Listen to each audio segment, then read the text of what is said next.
প্রথমেই কবিতা উৎসব এডুকেশনের সকল দর্শক বন্ধুদের শুভেচ্ছা, ভালোবাসা, প্রীতি, নমস্কার ও সালাম জানিয়ে আরম্ভ করছি আজকের আমার স্বরচিত কবিতা পাঠ। কবিতার শিরোনাম সারাদিন। মিজোরামের বরিবি থেকে যাত্রাবাহী ট্রেন গুয়াহাটি পর্যন্ত চলার দাবিতে আজ হাইলাকান্দি বন্ধ। আজ 8ই মার্চ 2025 ইংরেজি সকাল 5টা থেকে বিকেল 5টা পর্যন্ত 12 ঘন্টার বন্ধ।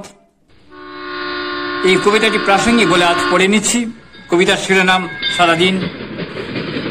সারাদিন শহরে যানবাহন চলেনি, সারাদিন শহরে কোলাহল ঘুমিয়ে পড়েছে, সারাদিন কালো মেঘগুলো হেঁটে এসেছিল মানুষের আঙ্গিনায়, সারাদিন তিনতলা বাড়ির অ্যান্টিনায় মাছরাঙ্গা পাখি শান্তিটা মাছের মতো ছু মেরে নিয়ে বসেছিল, সারাদিন নদীর ভেতর অসংখ্য আহত মানুষের অশ্রু, সারাদিন ডাকপিয়নটা গাছপাতা মারিয়ে পাড়ায় আসেনি, সারাদিন হোয়াটসঅ্যাপে মেসেজ, সারাদিন ইমেলে লতাগুলোর মতন জড়িয়ে থাকা, সারাদিন টেলিফোনে কথা বলা বলি, সারাদিন পাতিওয়ালা মরা মাছের মতো তারাগুলো মেঘের নিচে হারিয়েছিল, সারাদিন দুশ্চিন্তায় মায়েরা বসে থাকেন টেলিভিশন পর্দায় সংবাদ পড়তে শুনতে, সারাদিন রোদে আলো ছিল না, বিশ্বাস ভাঙার খেলা, সারাদিন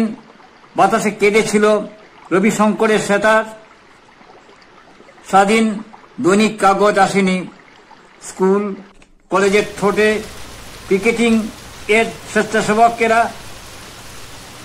অফিসের দেয়ালে পোস্টার প্রজাপতির মতন বসে আছে, চারদিকে নিস্তব্ধতা, সারাদিন দৈনিক কাগজ আসেনি, সারাদিনটা কেন এমন হলো, কেন? নমস্কার। কবিতা উৎসব এডুকেশন অনুষ্ঠান শুনুন, দেখুন, আমাদের পাশে থাকুন। প্রকৌশলগত ত্রুটি থাকা সত্ত্বেও, উপস্থাপনার খামতি থাকা সত্ত্বেও, কেবলমাত্র ইতিবাচক বার্তার জন্য, নান্দনিক গুণের জন্য দেশে বিদেশে হাজার হাজার দর্শক এই অনুষ্ঠান দেখে থাকেন। আপনিও দেখুন, পরামর্শ দিন, দেখতে থাকুন, ভালো লাগবেই। কবিতা হলো সুস্থভাবে বেঁচে থাকার অক্সিজেন। দেখতে থাকুন, ভালো লাগবেই। নমস্কার।